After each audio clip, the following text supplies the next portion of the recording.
firstly, you're doing a great job. I think you're doing a sterling job with educating people about money, and that's your passion. I don't think it's something you do because you feel that maybe it's a job or anything. I think it's your calling, and I think you're doing an excellent job, and which is one of the reasons we felt, no, let's talk to Nicolette today. Yeah. But here's the thing, Nicolette. Okay. People see you on the screen. People see you acting. Sometimes you're presenting. And of course, quite active on social media. Yes. But surely there must be 2 or 3 things. I'm talking about money issues, whether it's financial habits. There must be 3 things that people don't know you about. Maybe let's start there. What are the things that you know that this is not in the public domain? These are money issues or money habits that are not in the public domain that we need to know about, Nicolette. Okay, so wow, John, that is a question to start with, right? So I think, I'm an oversharer, so a lot of people know quite a lot about me. But the one thing that I think people don't know about me, number one, people think I come from a wealthy family, which is wrong. You didn't go to a private school? Zero. I went to a public school. Yeah, so I come from a family that, when you come from Bushbuckridge, so we come from little villages. I come from a village called Mpengajiji, right? Now, when you come from a village like Mpengajiji and you've been used to growing your own vegetables, so we did quite a lot of stuff ourselves at home to a point where I never really felt like we didn't have enough money, right? My parents were also very strict, John, in terms of buying us certain things. One of my father's biggest rules was, if my sister, who's older than me, does not have what it is that I want, I can't get it. So it was a good way for him to manage our expectations and the things that we wanted. Because if my sister didn't ask for a cell phone, I couldn't get a cell phone. So before you continue, Maverick wants to know, is this a Q&A or is it general chat about finances? I want to say to Maverick, it's actually a bit of both. We see how good. It's not a scripted conversation. We're just going to have a chat. Sometimes I ask the questions and sometimes Nicolette asks questions. And also, you're more than welcome to ask any question. There are about 5 questions which people have asked before the chat today as we were promoting this session.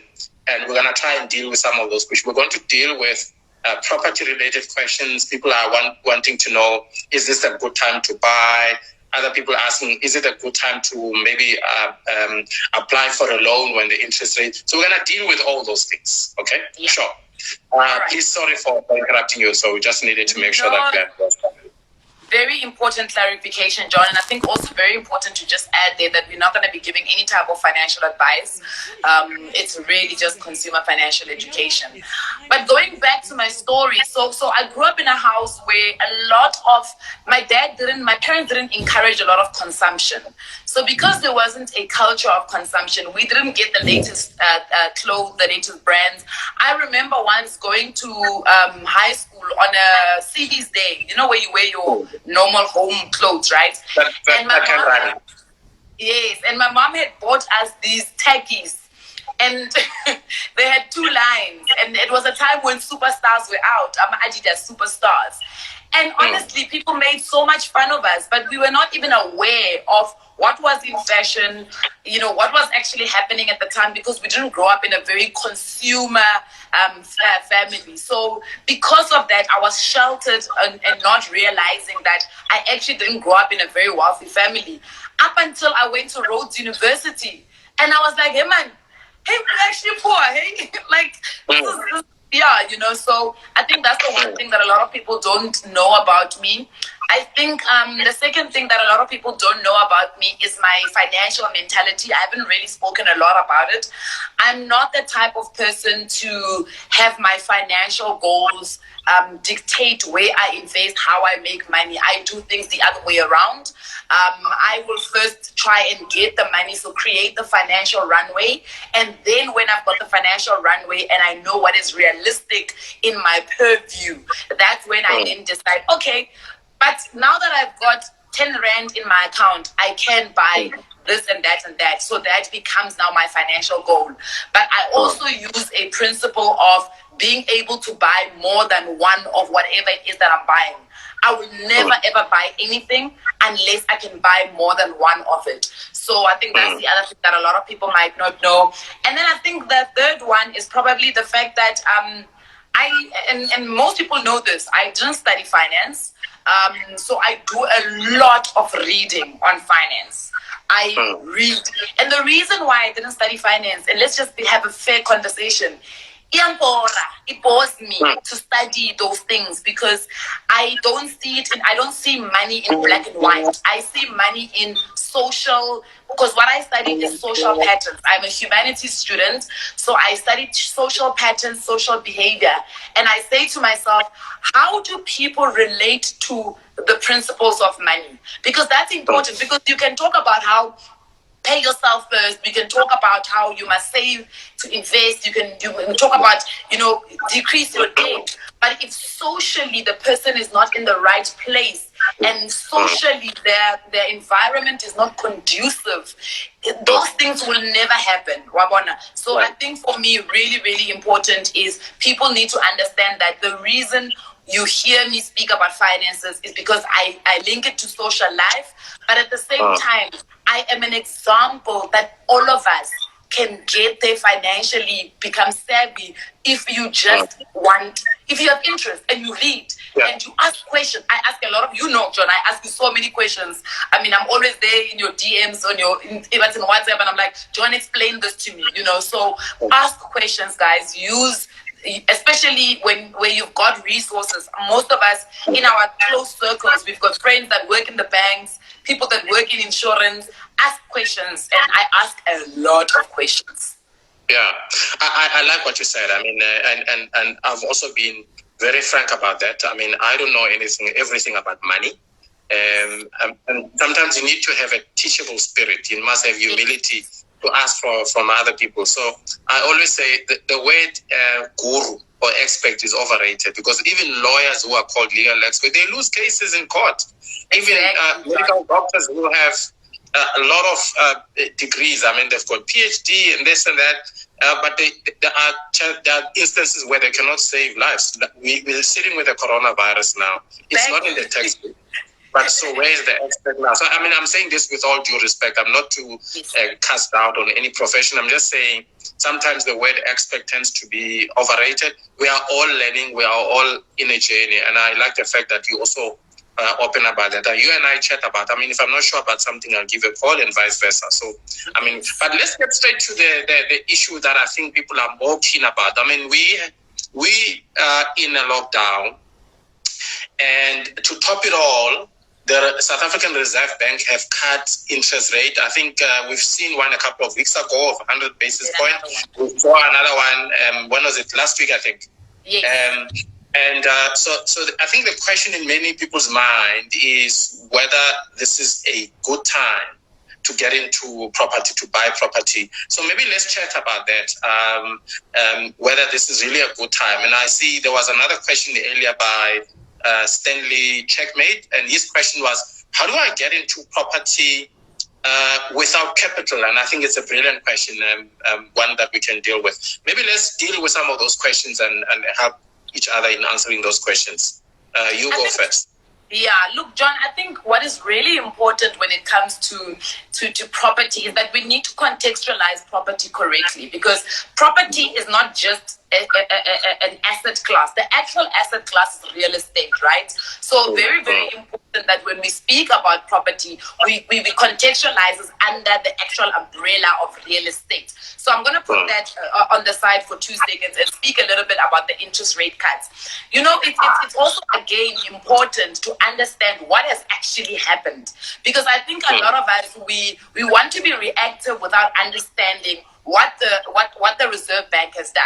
If you look at globally right now, what's happening is that a lot of economies they are inactive because there's a big global pandemic that economies are having to deal with, governments are having to deal with right now, and then over and above that, there's a lot of inactivity in terms of our economies. South Africa, at some point towards the end of last year, was already going through a technical recession, which means that there was a slowing down of activity within our economy, right? So what the government in South Africa has done to try and stimulate more of us to go and borrow is that they've cut the interest rate. So they say, South Africans, we're making debt a little bit more cheaper for you to go out there and actually borrow.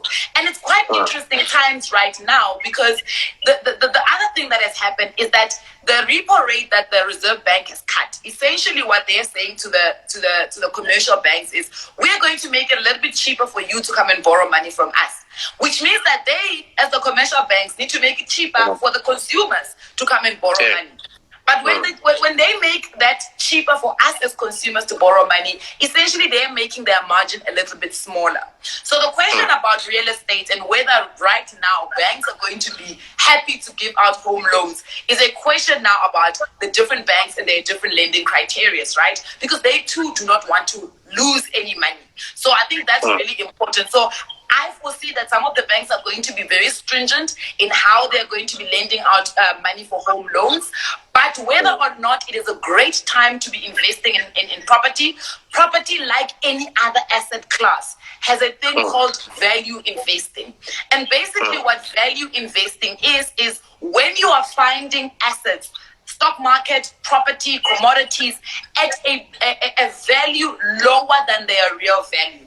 So, for instance, I've been going through, this is what I do every day. I'm sitting on those property market sites like Your Private Property, Your Property 24, and I'm watching certain properties because a couple of months ago, they were being sold or they were being advertised at R1 million, right? These are 2-bedroom apartments in northern suburbs in South Africa, right? Now, those same properties, they are all now getting reduced. So I'm quite excited because what it actually essentially means is that those properties are now being listed at a lower price, right? But also, John, it's important when you are looking at property to understand how property prices happened in South Africa. Most of the property prices in South Africa, there was a peak in 2015. So most of the property prices really surged way above their actual value. So right now, what the market is doing, which is exciting, is that it's correcting property prices. Property prices are now really going to where South Africans can actually afford them. So it's a great and exciting time. And then the other thing that's going to be happening, John, is that there's going to be quite a huge supply of properties. Why? Because people are going through financial distress. So people are finding themselves in a situation where they might need to let go of their properties. It's that trickling effect. If the financial institution is giving people financial relief on debts, it means that some people are not going to be able to pay their bonds because also their tenants might not be able to pay rent, right? But unfortunately, that trickling effect could find a person in a very big problem where they might need to let go of their properties. So if you are letting go of your property, there's going to be a huge supply of properties that are being sold or being put on the market. And you know the basics of economics. If there is a huge supply, it means that me as the buyer, who's got the demand, I can now go around and shop. I can negotiate the prices. I can say, you're a bit expensive. I can go next door, right? So I think that's the exciting time when it comes to properties right now and the real estate market. Yeah. So maybe to add something to the context you've just given now, I think the other thing we also need to consider is the fact that before the lockdown, we were officially in recession already, and then subsequent to that, we had a rating. Some of the credit rating agencies who downgraded South Africa to junk status. And subsequent to that, we saw the rand depreciate, weakened, and reach levels that we haven't seen for years. Yes. And another thing to also consider is that even before lockdown, we started seeing what we call the Section 189s, with companies retrenching. Yes. And sadly, I think what we've seen on the news with regard to SAA, and there are many other companies. We saw a number of companies announcing that they're going to be shrinking. So what it does is that it puts a lot of people under pressure, because some of those people don't have enough pension or provident fund to be able to pay off some of the bonds to keep the property. Yes. So the expectation is that we're likely going to see a situation where people are actually selling. Now, when a person is selling and when they're under pressure, as sadly as it may sound that, how can you benefit from somebody's tears? But the reality is, when somebody is under pressure and they want to sell, they are willing to sell it for cheaper than the market price. And that's what also is likely going to cause market prices to fall. I had a chat with Titimba a few days ago as a real estate I say expect because I also told him that this word expect, I have an issue with it. But be that as it may. And his view also was on, he expects that this is likely going to be the buyer's market. So prices of property may likely, we may likely to see them fall. But there's another thing that we must consider. That depending on how you make an income, if you are an employee, you need to understand and you've got a single income. You don't have multiple streams of income.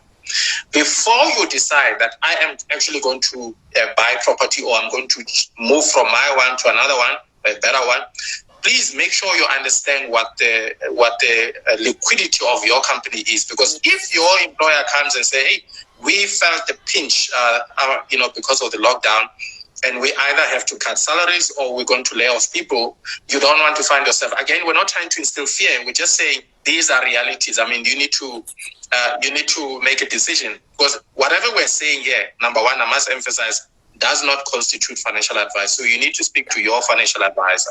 But having said that, you need to take everything in totality before you make a call to say we're going to be investing in property. But if you can, if you got the means, you can do that. But also the question earlier asked by, I think it was Stanley Checkmate, to say, how do I get into property if I don't have capital?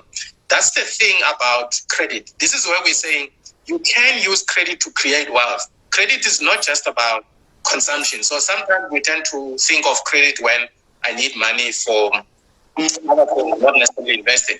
But honestly speaking, we need to be really mindful of that. Any other addition to that? Yes, look, I think there's a book by Garrett Ganderson. He's the guy who wrote The Sacred Cows or something like that. His new book is called Budgeting Sucks, right? And he speaks about we need to get to a point where we stop vilifying credit, John. And I think you've literally hit the nail on the head.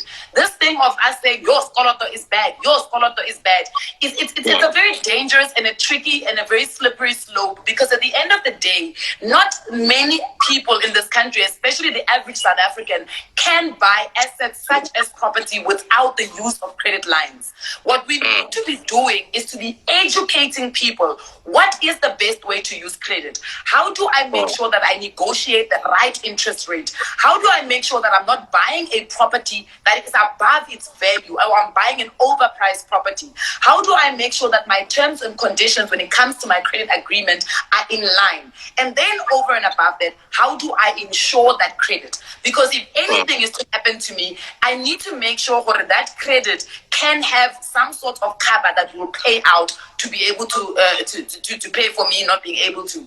But I think also the other thing to remember right now, where there is crisis, there's always going to be opportunities. But you need to be in a good space to be able to explore those opportunities, right? Now, one of the most important things that you need to make sure you're doing is making sure you don't make a mess of your credit rating and your credit profile. Because a lot of people right now, they are taking up these payment holidays without proper information, John. People are going to banks to speak to banks and say, restructure this, do that for me, do that for me. But it can hurt your credit score. So it's important that you make sure you protect that credit score even during this time.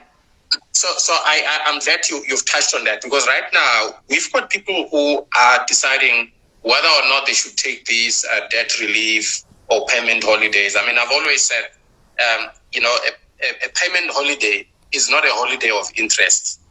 So And also that, we're being advised by the health minister to say, wash your hands. Yes. And keep your hands away from your face. But I also want to add, keep your hands away from your face and your investment. Yes. That's part of sanitizing. So maybe let's talk about the pros and cons of these debt relief or payment holidays, because I mean, people think, oh, you know what, I need this, and this lockdown is affecting us differently. There are people who are severely affected. There are people who receive their full pay, and actually, there's no reason, perhaps, even for them to even consider payment holidays. So, can you hone in on the pros and cons of payment holidays? Definitely, John. I think one of the most important things that we've been preaching for months and probably years is having an emergency savings account, right? Being able to have those financial reserves so that when there is financial interruption in your life, you are able to tap into a financial reserve that does not mean that you're going into any type of debt. So before you even consider a payment holiday, you need to ask yourself, do I have those emergency savings? If you are finding yourself in a situation where you don't have those emergency savings, now you have to say to yourself, what are the pros and cons of me taking this payment holiday? What does it actually mean? And I think you rightfully put it, John. A payment holiday is not a holiday of interest. Double pun on that, right? Because at the end of the day, if you look and you actually hone in with a microscope and you look at what are the terms and conditions of these payment holidays, the one thing that always sticks out is the fact that the interest and the fees are still going to be charged and then capitalized to the outstanding balance. Now, it's important again for us as people to remember that financial institutions, this is not something they created for lockdown, guys. It's not something they've created. It's always been there. It's always been there. It's always been there because the National Credit Regulator says when a consumer comes to you and says, I am struggling to pay, it is the bank's responsibility to help the consumer. And a payment holiday has always been one of those tools that is used to be able to assist and give a consumer that relief. So you've got to now sit down and say to yourself, what are the implications of me taking a payment holiday? And is it better than the other alternative? And the alternative is you do go and pay. And if perhaps maybe when you are paying, that takes you out of having a proper healthy cash flow for you to be able to facilitate other areas of your life. Now we're talking a different conversation altogether. And I think also it's important for people to remember that a payment holiday, if you really need one, it doesn't mean totally awusapateli wena. It might be even smart that you look at the interest portion and actually pay the interest portion if you want to take a payment holiday. Or you pay half. Or whatever it is, whatever that you can pay, pay it. Remember, guys, we don't need to take every single, you don't have to put your hand up for every single thing that is being put out by the financial sector. You need to ask yourself, and I say this thing all the time, I say, personal finance management is exactly that. It is personal. You need to look at the pros and cons, have all the information, and make a decision for you. But remember, when you become financially distressed, and you are now in debt, it's no longer personal now. It's now all of our problem because it will have a trickling effect on all of us, or understand. So it's important that every single thing that you read to understand, ask the questions. And then also, before you need the payment holiday, speak to your financial institution, speak to the banks, guys. Don't run away from the banks. Let me tell you something about the banks. Banks hate having to do debt collection. They don't like debt collection. In actual fact, debt collection is very costly for most financial institutions. It's a tedious process for banks. It's a tedious process because you know what we do? We're always avoiding them. When they come, you are running away. You are changing cell phone numbers. You are changing addresses because you're running away. So financial institutions do want us to come and speak to them and say, guys, I can foresee that I'm going to come into financial problems. How do you as a financial institution help me? And then make sure there's a paper trail. Like, do not be there speaking to your bank on the phone only and making payment arrangements that no one can follow up on. So very, very important that when you are going to be considering these, think about that. So now, there's the issue of payment holidays, but then I want to deal with the other issue of the credit life insurance. I mean, for those who are still not getting it. So before you even go to your bank to ask for a payment holiday, the first thing you need to ask your bank is, in my credit facility, do I have a credit life insurance? Because if you have one and you qualify, I'm using the word qualify and I'll explain why. If you qualify or if you already have a credit life insurance and you qualifying means that you meet the terms and conditions stipulated in your credit life insurance, which in the main, in terms of the National Credit Act, a credit life insurance must be able to provide you with cover in the event of death, in the event of permanent or temporal disability, and then it explains what sort of relief you should get through your life insurance. Or if you are unable to earn an income, and I think this is where the bone of contention is, because that in itself, when they say if you are unable to earn an income, so remember, some people may have been partially paid leading up to the lockdown. Others may not have been paid at all. So for those who have not earned any income at all, are more likely to be people who qualify, provided they are customers in good standing, meaning you did not have arrears before lockdown, and then you may be in good standing. But in instances where you are partially paid, because normally the terms and conditions stipulate under what circumstances can you claim. So in some instances, you may find that it was stipulated that if you lose your income, well, loss of income means no income at all. It's not partial, but you have no income. But the good news, though, is that there are a number of banks who've made some sacrifice. They've bent backwards to say, listen, regardless of whatever the terms and conditions, but we are introducing a special dispensation where we will allow some of our customers, given, your situation. That's why they said they will handle each case on merit, case by case. So I want to encourage people to say, before you go for payment holiday, go and make an inquiry about this credit life insurance, because it's something a lot of people are not aware of. Second thing I also want to talk about, similar to the credit life insurance, even with your short-term insurance, I've bid your household insurance, where you've insured the content, your furniture, any other movable assets. And secondly, what is it that I want to talk about? So including your car. So your car is packed. You are traveling less, meaning the risk of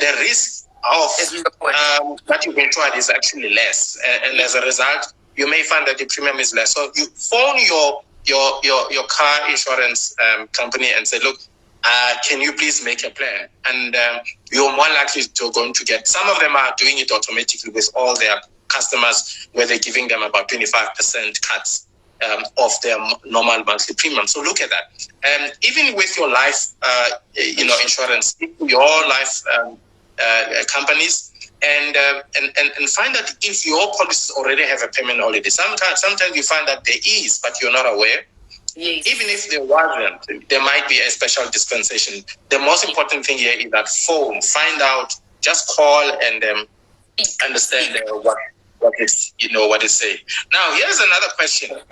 John, before you move on, just to add on, especially on the car insurance one, we know that some of you guys are not at your residence. So, do you want to go there? Yes, speak to your insurance, because you told them that your car gets parked in a locked garage. Now you are there by your friend's house, and you are parked there in an open parking. Something happens, and now insurance doesn't want to pay because they don't know the address and you did not change it.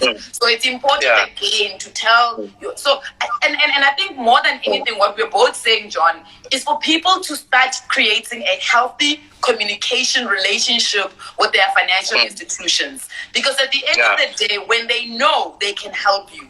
But when they don't know, they've got, and we've had this conversation to say, some of these financial institutions do have clauses where they really do cover themselves. And when they don't, when you don't communicate with them, that's when you're going to run into frustration with them. Yeah. So here's another question. Somebody wants to know, is it advisable to apply for a new loan now, given that the repo rate is low, in order to pay off existing debt. This sounds more like a consolidation loan. Your thoughts on that? Yeah, look, definitely. The first thing I always say is the 3 R's, right? Of dates. It's restructuring, renegotiating, and reallocating, right? So those are your 3 R's when it comes to giving prioritizing your date in times like these. And of course, the interest rates and the interest rate cuts, especially on the prime lending rate, does give a little bit of relief. So if you really are disciplined, because you must understand when it comes to consolidating loans, you need to have discipline. It's not a plaster that you're going to put on your loans. Of course, we don't encourage people to take loans to pay off other loans, right? So, and I've also been asked this question, should I take a personal loan to go and pay for my credit card? The reality is that at the end of it, you gotta then go back and look why you are so dependent on debt. That's where you're going to go down to, because that's your actual main problem. But if you're looking to restructure and to renegotiate, it is a time where you might potentially get good terms in terms of your consolidation loan. But even with a consolidation loan, guys, it's important to actually know where you are with the different types of debts that you have. You might find, for instance, that you've got a personal loan. Yes, it's charging you 18%, but you are 2 or 3 months away from finishing it. Do you really want to take a consolidated loan where you almost resetting that entire loan? So that's why we say, everything is not black and white when it comes to finance. Yes, it's about you sitting down and understanding where you are. And John, for me, what really breaks my heart sometimes is that people don't even know how much interest they are paying on their different credit lines, number 1. Or 2, people don't actually know when they're going to finish their loans. Guys, if you want and you are serious and you are prioritizing debt reduction, it's important for you to know exactly what is going on. Because one day, the bank might actually call you and offer you a debt settlement. But if you don't know how much you owe, you don't know how much you're paying interest, you don't know how much you will pay overall in interest over the lifetime of the loan, you won't see the value of a debt settlement if it is being offered to you. Absolutely. And then I'm going to bring another issue. I know it's not the subject that's favored by perhaps credit providers. I mean, I've gone on record a couple of times talking about prescribed debt. That debt can expire. But but not for today. Let's go for another day. That actually, yes, debt can expire, but that's a discussion for another day. So that people don't get such a, we must pay our debt. Again, so it shouldn't be a reason. But that's a discussion for another day. There's another question. So I'm first dealing with questions that came from people before today's chat who said, no, I want the following questions to be answered. There's somebody who said, is it a good time to buy a car? And then this person said, no, I've been practicing the car installment. That's how they put it. They say they've been practicing a car installment for the past 9 months. I'm just hoping that this includes the insurance, because when you buy a car, it's not just about the car installment. There's fuel, there's maintenance, there's car insurance. But this person said they've been practicing for 9 months, and they want to know, is it a good time now to go and buy a car? So, my thoughts though would be, if I would have asked the person first to say, before we talk about buying a car, do you own any property? Yeah. Because I think the challenge with us is that we prioritize buying a car over owning a property. A car depreciates in value. Yeah. So again, but I think we tend to see that a lot more with young people. If they have to prioritize between buying a car and buying property, they most likely prefer a car. Of course, others will justify and say, no, I need a car to get to work, blah, blah, blah. But I think something to consider. But let me get your answer on that. Is it a good time to buy a car now? I'm quite excited to hear that whoever sent in that question has been practicing to actually pay that installment, because it's one of the, I think it's in one of my videos where I say you don't just wake up and buy a car, you've got to plan it, right? And while you are actually practicing, that money that you practiced with can be a lump sum that you can use as a deposit when you are buying a car, right? I think, John, it's that thing about consumer buying behavior. There's obviously three types of consumer buying behavior. There's the planned and budgeted consumer buying behavior.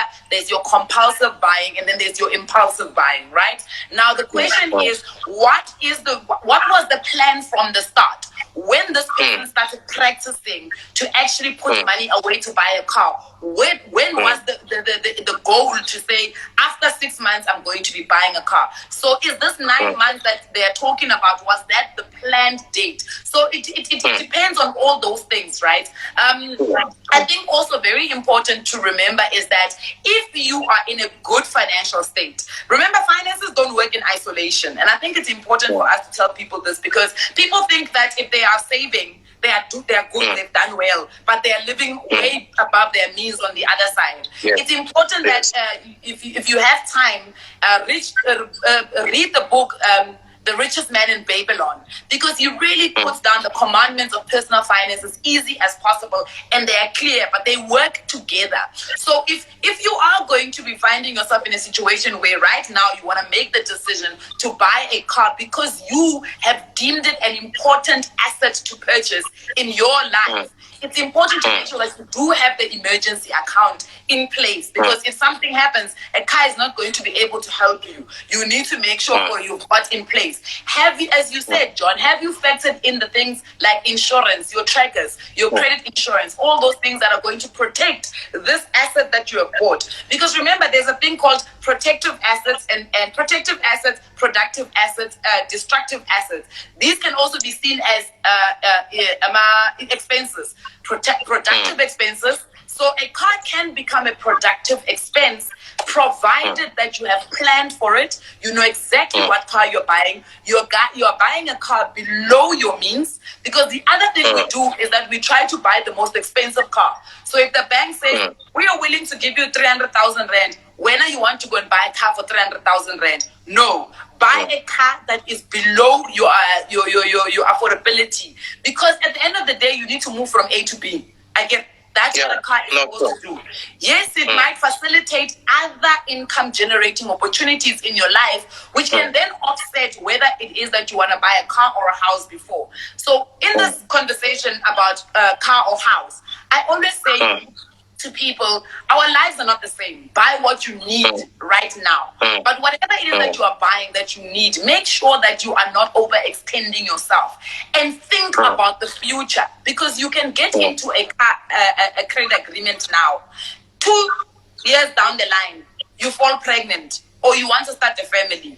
A child will change your financial dynamics so much that all of a sudden that car that you could afford a couple of years ago now starts to become a financial burden on you. So it's important that you always plan ahead and plan your financial future ahead. So for the person, the simplest answer right now is, does it fit into your financial status right now to buy a car? On a more macro level, John, interest rates have been cut. So yes, it might be a great time to buy a car because you might get a favorable interest rate, but then make sure that that interest rate, if you can, fix it for however long you can fix it for, because the interest rates are going to change. They're not going to stay like this. They're not going to be like that forever. They're never going to stay like this forever. So if you can, definitely do so. Buy below your affordability so that you can also pay additional money into that skoloto and finish it as quickly as possible. And this is the reason I like what you're saying, that, buy or drive within your means, basically. Is that when you apply for credit, yes, even when the interest rate has been lowered, just because the bank says you qualify doesn't mean you can afford it. There's a difference between qualifying and being able to afford it. So that's why, when somebody says they're practicing it, I'm assuming it's also about looking at your budget and saying, if I add a car installment with all the related costs, where does it put me financially? What will my financial position look like? If you buy a car and you factor in that installment, car insurance, and all those other related costs, and you find that it puts you in a position where you're literally going to be living off people to nebisi, and then and maybe one onion. It's an all-white party. Everything in the fridge is white. Milk, it's pap, it's onion. So you don't want to put yourself in that situation where, you can't afford any other thing because of that. Now, there's one more question from somebody who said, hey, and this one, again, I must emphasize, before I pose this question to you, that whatever Nicolette or myself are going to say, any comment during this chat does not constitute financial advice. Do speak to your financial advisor, so that you can make informed decision. There's a question from someone that to say, with the market crashing, is it advisable to invest in the stock market? My favorite question. Everybody's been asking that question. First and foremost, it's important, first and foremost, to understand why you are investing. I think a lot of people in this country think investing is either trendy, it's fashionable, we've got to do it because John and Nicolette said you must go ahead and invest, and then third, because everybody is doing it. It's important to know why you are investing. We invest because we want to secure financial futures, or we invest because securing our financial futures is one of our financial goals. I think that's the most important thing right now to remember. Now, once you have a set of goals that you are trying to reach, you now know which type of financial investments to be able to invest in. And I always use the car example. I say, all of us, let's say our financial goal is to go to Pretoria, John. We all want to go to Pretoria. Now, the question is, how quickly do you want to go to Pretoria? How much time do you have to go to Pretoria? What kind of cars do you have access to be able to get to Pretoria? You, as John, might say, you know what, I've got a very big risk appetite. I don't mind getting into a sports car because I've got access to a sports car. I don't mind getting the tickets on the road if I'm speeding. I don't mind perhaps getting into an accident, but I need to get to Pretoria within 15 minutes. That's me as John. Nicolette could come back and say, ish, me, my risk appetite is a bit smaller. So I need to get into a more comfortable car, one that is going to go at 80 kilometers an hour, even it takes me an hour to get to Pretoria, as long as I go Pretoria, because I do have an hour in my life to be able to get to Pretoria. Somebody else might come back and say, look, I don't have access to all those things that you guys have. What I have is I can only get into public transport. Public transport, iyazula. It might go to Olifantsfontein, it might go, so it could take me the whole day to get to Pretoria. It's very important because this is how you start developing what is called an investment strategy. You need to have an investment strategy that is aligned with your financial goals or what you want to achieve in your financial future. Once you've got that, that's when you start looking at the different cars that you need to be getting into. Now, of course, during the global pandemic, there are going to be situations where there's going to be opportunities, right? So just like now, to get to Pretoria, I traffic on the N1. So you can get in, right? That's an opportunity. You can get in and you can get to Pretoria. Even in the car that I was using, you can now get to Pretoria within 30 minutes. So this is what we're talking about. Provided, please, man, don't be naughty, right? So the question is, why do you want to get into the stock market now? Are you getting into the stock market now because it's a head mentality? Everybody's talking about buy shares. Sasol shares the other day were 30 rand. Now they've gone back. Is that why you're getting into the stock market? Are you getting into the stock market because everyone is talking about it? Are you getting into the stock market because you are seeing opportunity to get to your financial goals a little bit more quicker? That's what you've got to ask yourself. Now, there's again going back to value or rand value investing is while you are doing that, you still need to protect yourself. So you still need to diversify because the stock market has been shown to us. It is volatile. Stock market. So you need to be very careful. 10 trans, John, today, tomorrow, it's happy. So you need to again ask yourself the question of when I'm getting into the stock market, am I actually reducing the risk of loss? And also important is that you only actually see your losses when it comes to the stock market when you lock in your losses. What do we mean when we say you're locking in your losses? If, let's say, for instance, you did buy Capitec shares. Now, we saw Capitec shares lose quite a bit of value in terms of their share price, right? We saw them lose value. But the moment you bought a Capitec share at 900, now it's sitting at 700, and you panic and you sell, what are you doing? You are locking in that 200 rand loss. So it's important for you to remember that also at the same time. And I think most importantly, John, the thing about whether or not you're investing in the stock market, you know, Warren Buffett, I'm an avid reader of Warren Buffett. Yes, of course, our circumstances where we're investing and where he is investing look different, but it's the principles stay the same. When you are investing in the stock market, it is important that it doesn't matter what the price of the share is at that specific time. What is important is, would you still buy the company? So if a share price of Capitec is going at 1 rand, because remember, you're not buying a share.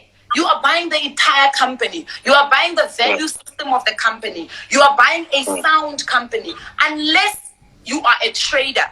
When you are a trader, you are different from an investor. If you are trading, then you are looking to buy margins. You are saying, today the Capitec share is 900. If I buy it today and tomorrow it goes to 1.2, I'm making my money in that bit of change that happens in the share price. But when you are an investor, you need to invest in the company more than the share at a specific time. Yeah. So one other principle I want to highlight in everything you've said there to add is that investing is not about timing the market. It's about how much time your investment spends in the market. So you must think of investment like a marathon. You know, so if with Comrades Marathon where you run from Durban to Pietermaritzburg, something like that. Sorry for my ignorance. I don't want to offend people who are running. So, but let's say you have to run a marathon, right? So you must know that in the marathon, there's going to be hills. You're going to have ups and downs. So you don't need to be concentrating on the hills and valleys. You need to be concentrating on the end goal.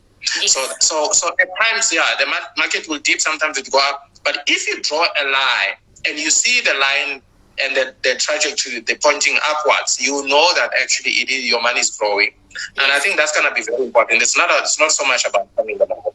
But anyway, I think we've said a lot. I mean, people make a lot of mistakes when it comes to money or even investment decisions. Maybe let's talk about the worst money mistakes you've made. You know, earlier on when we started this conversation, we spoke about, hey, this thing our Remang Guru expert is overrated for various reasons. You know, so let's share. Let's talk about some of the worst money mistakes you've made in your life. Look, John, I've got 3 different types of mistakes that I've made, right?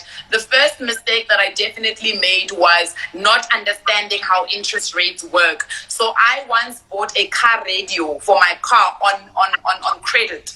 And I mean, I could have literally, I think it was a 600 Rand car radio. I could have saved for it. But when I went into the shop, they offered me this thing and they said, no, you're only going to pay like 80 something Rand a month. And I was like, that sounds like a good deal. And then I paid for it. And then when I realized after paying for 3 years, I had actually paid more than triple the amount of this thing. So it was this must have been a long time ago because the car radio stand so is it those that you could remove?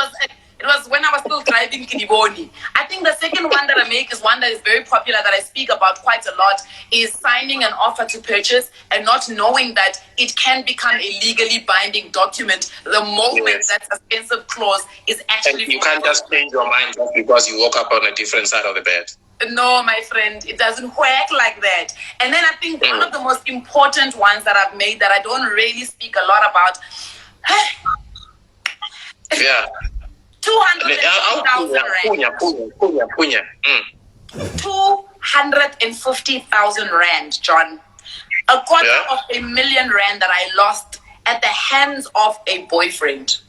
I was in love And well, and the sad thing is that the love was really one-sided, to be quite honest. When I think about it now, this guy never really called me his girlfriend, but he came to me and he said, look, he needs 250,000 rand. Am I willing to assist him? And he actually guilted me into gives money, because I thought of myself as a very savvy person, and I was like, how are you going to pay me? Let's put together a payment plan. He had put this thing together, and I realized after a couple of months after borrowing him this money and realizing that he's not going to pay it back, that I actually was trying to buy love. And I think a lot of our peers do that without actually realizing it. It wasn't a loan. He was looking to buy a car. I mean, I gave somebody $250,000 to go and buy a car that I don't drive. So it was one of those. It's one of those relationships where Mutare. No, I said I love you, but I didn't say I'm in love with you, because I exactly, John. Exactly. And honestly, he worked on my ego. He dangled love in front of me, and I thought that if I am agreeable to what this man is asking me to do, it will then facilitate our love and make our bond stronger. But it didn't. He ended up using my 250,000 rand to supplement whatever money he has put out, and he bought himself a Porsche. And I mean, it was absolutely great. He drove around in a Porsche. At that time, I was driving around in a VW, but he regetting to Porsche. Life, man. Yeah. Look, mistakes happen, and I mean, we're all human, so without dwelling on that, but maybe let's ask you to describe in one word. How would you describe your relationship with money? So in one word, I hope you've thought of that. I mean, to give you time to think, I always describe my relationship with money as progressive. I don't claim to know it all. Like I said earlier, I mean, I'm prepared to learn from others. I believe it's important to have a teachable spirit. Yes. So my relationship with money is progressive. Yeah. So how would you describe your relationship with money? I think my relationship with money is scholar. I'm a scholar, John. I mean, and I always reiterate this conversation to say that you will never know everything. And to be quite honest, and I always have this conversation with people. I say, sometimes it's difficult to do consumer financial education because people at the specific time that you come to them might not be in the space of thinking about whatever it is that you're talking about, right? So, for instance, some things we learn as we're going. When it happens, that's when you learn about it. For instance, this income protector cover that has been in the news, this credit insurance that has been in the news, because now it's very important to make sure that you've got those things. Some of us are now learning about it for the first time. So often financial education or consumer education is that once you are in trouble, and it's always a lesson hard learned, because it's once you find yourself in a situation where you now need whatever it is, that's when you realize, actually, I need to go and read up about that. I need to go and learn about that. So I am a scholar, definitely, of financial education. That's definitely my relationship with money. I'm continuously learning. I'm continuously reading, continuously asking questions. I have that teachable spirit. So that for me is my relationship with money. I don't think I will ever in my life get to a point where I will know everything about money. I will never get there. I learn on the job, and I learn what is relevant in my life at a specific time. And you will find that often people will ask me sometimes to do content about things that I'm just like, to be quite honest, that thing is not relevant in my life right now. So it's difficult even for me sometimes to consume education where it's talking about something that is not relevant in my life at a specific time. So things like even estate planning. I know I'm supposed to do estate planning. I understand why. But so far, all I've done is I've created a will. I've had my will signed, and that's about it. My estate planning is still a bit of a mess. Why? Because it doesn't feel like it's relevant in my life right now. But I know I'm going to get to a point. I mean, I've been thinking a lot about this corona, and I'm thinking, hey man, you could die tomorrow. You know, we could literally die. So I now need to sit with a fiduciary specialist and say, how do I put my trust into place? My will is there, and it's in the right places. Who do I now appoint as my beneficiaries? What am I going to do with my properties? How do I exit all these financial and investments that I've got? So I think that for me is really important. Being a scholar at all times. Yeah, I like what you said about wills, because right now, honestly speaking, again, without trying to scare people, the issue of having a will is so important than, I wouldn't say than ever, but it is very, very important, because if for any reason, because we know we haven't really seen the full effect of the coronavirus like we're seeing in other countries like your US, your Italy and Spain and so on. But a lot of people died. So again, it will be very naive for people to say, and so on and so on. So that it is very, very important at any given time to be ready for your will to be in place. Because, the challenge is more vulnerable, like we see on TV.